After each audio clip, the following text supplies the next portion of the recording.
Assalamualaikum warahmatullahi wabarakatuh. Kembali di channel kita ini, channel Dr. Safari Online. Kali ini kita akan membahas tentang topik COVID-19 dan transfusi darah. Jadi nanti yang pertama kita bahas itu adalah mengapa kita membahas permasalahan ini, apa pentingnya, gitu ya.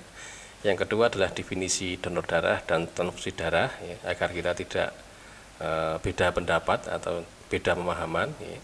Kemudian apakah virus corona itu bisa ditemukan di darah? Ya. Kemudian apakah mungkin virus corona itu bisa menular lewat transfusi darah? Ya.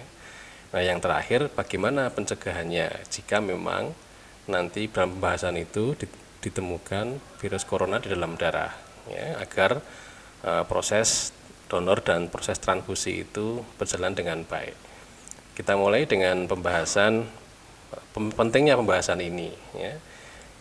Nah, ini ternyata di masa pandemi itu terjadi penurunan stok darah, ya, dilaporkan di berbagai daerah, di berbagai belahan dunia, ya. Ternyata pandemi ini berpengaruh terhadap ketersediaan stok dan donor darah, ya, stok darah, ya.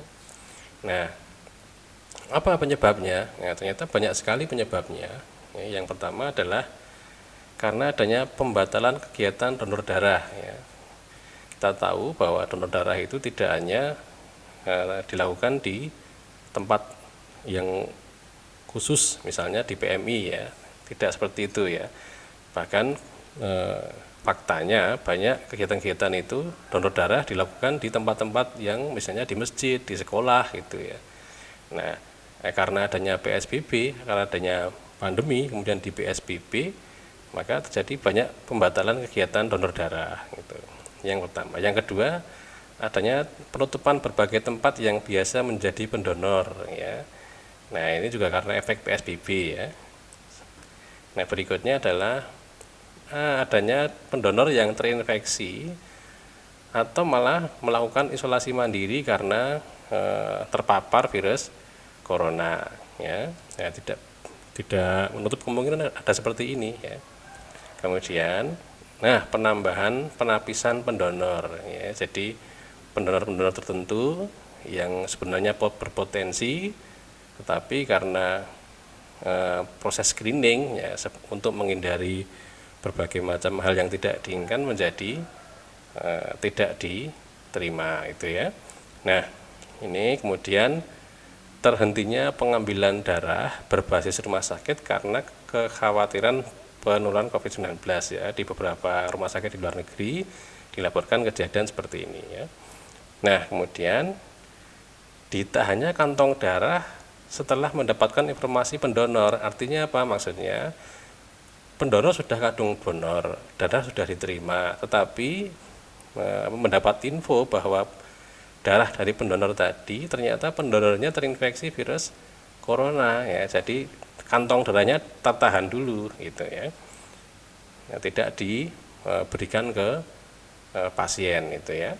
Nah, padahal kebutuhan darahnya tidak berkurang, gitu ya. Sehingga karena kebutuhannya itu terus, ya, demand-nya terus, supply-nya berkurang, ya, akhirnya stoknya menipis, gitu. Nah, sehingga kita bahas permasalahan ini agar masalah ini mudah-mudahan bisa menjadi terang sehingga orang bisa donor darah lagi, gitu ya. Nah, ya, kita masuk dulu ke definisi donor dan transfusi darah, ya, agar nanti kita sepaham dalam pembahasan ini, ya. Maksud donor darah adalah memberikan atau menyumbangkan darah untuk digunakan dalam transfusi darah, ya. Sedangkan transfusi darah itu adalah pengobatan dengan memberikan darah dari seseorang kepada orang yang lain atau dalam hal ini pasien, ya. Itu definisi kita nanti, ya. Kemudian, nah, ini pertanyaannya, apakah virus corona itu ditemukan di darah? Nah, ternyata virus corona ini ditemukan di dalam darah 2-3 hari setelah ada gejala, ya. Nah, kemudian jumlah virus RNA jumlah materi genetik dari virus corona di dalam darah itu adalah 2,6 kali 10 pangkat 4 salinan per cc darah ya. Nah, dan ternyata nanti kita bahas apakah ini bisa menginfeksi apa tidak gitu ya. Nah, ini apakah virus corona itu bisa menular lewat transfusi darah? Nah, karena materi genetik virus corona ditemukan di plasma darah, maka memang berisiko ya, saya ulang lagi, berisiko ya, menularkan COVID-19 kepada orang yang ditransfusi ya. Tapi apakah risiko ini betulan jadi kenyataan apa tidak? Nah, nanti kita bahas ya. Dan virus corona itu yang ditemukan di dalam darah pasien COVID-19 ini ternyata tetap terdeteksi sampai 20 hari pasca onset ya. Yaitu saya ulangi, virus corona ini bisa tetap terdeteksi sampai 20 hari pasca onset, pasca gejala ya. Tapi virus corona itu sudah tidak terdeteksi lagi setelah 28 hari ya. Nah, ini serum yang mengandung virus corona itu ternyata virus coronanya tidak bisa ditumbuhkan saat kita coba atau saat dicoba untuk dibiakkan gitu ya. Dan virus corona yang di dalam serum itu ya tidak menimbulkan kerusakan sel inang pada saat pembiakan gitu ya. Sehingga virus corona ini yang di dalam darah itu sedikit atau kecil sekali kemungkinannya untuk menularkan virus corona ini ke dalam pada saat proses transfusi ya. Nah, apakah virus corona bisa menular lewat transfusi darah? Ya, ini ya cerita ya, bukan cerita sekedar cerita ya, tetapi memang ada kasus ya, terdapat 7 darah dari pendonor yang diketahui positif COVID-19 setelah donor.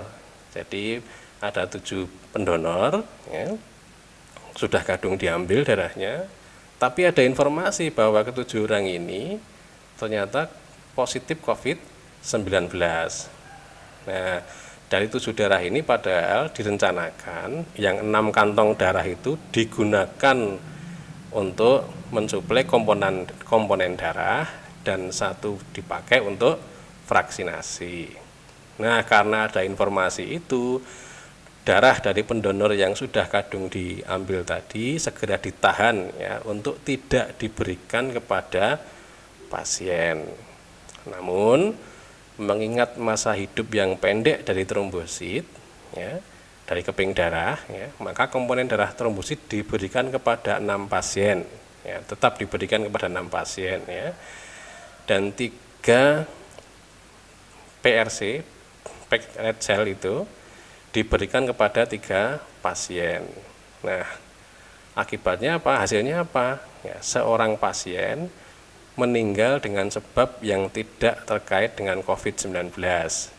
Ya, dan sisanya, ya, sisa pasien yang tadi, jadi 6 pasien plus 3 tadi, jadi 1 itu meninggal karena tidak terkait COVID-19 ya.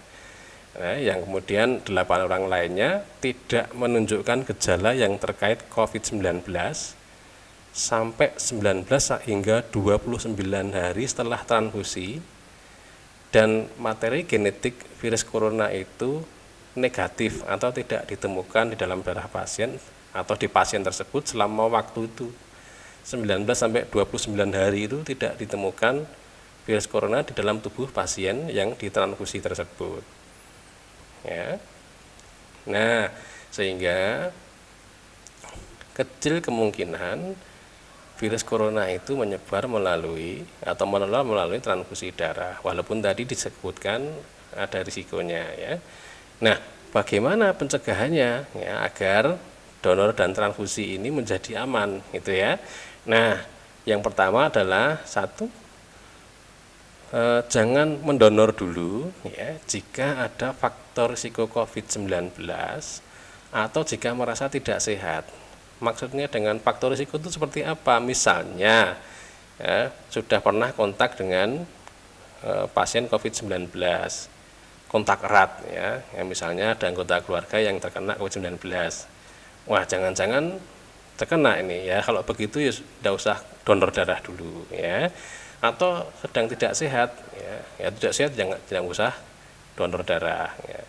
Kemudian yang kedua, jika sudah kadung donor darah ya, kemudian mengalami sakit dengan gejala pada saluran nafas, batuk pilek, ya, dari tenggorokan, sesak nafas gitu ya, sebelum 20 hari pasca donor, ya, maka segera lapor kepada pusat donor darah tadi. Ya, misalnya sudah kadung donor nih, tapi belum sampai 28 hari timbul gejala-gejala sakit pada saluran nafas, ya sudah laporan ke tempat yang tadi kita donor itu gitu ya, agar bisa ditindak lanjuti donor darah yang kita donorkan tadi gitu ya. Nah, kemudian yang ketiga, pasien COVID-19 yang sudah sembuh ya, atau orang yang mungkin terpapar COVID-19 ya, dan pasien yang pulang dari daerah yang sangat tinggi penularan COVID-19-nya, maka sebaiknya jangan donor darah dulu sebelum 28 hari gitu ya. Nah, kalau memang sudah terpenuhi syarat-syaratnya, maka saat mendonor itu ya terapkan protokol kesehatan, pakai masker, ya, cuci tangan dan seterusnya ya, seperti hal-hal yang pernah kita bahas sebelum-sebelum ini ya. Ya, saya kira demikian ya. Kalau ada baiknya silahkan diklik subscribe ya, komen, like ya, dan bagikan kepada yang lain agar manfaatnya bisa meluas. Demikian, assalamualaikum warahmatullahi wabarakatuh.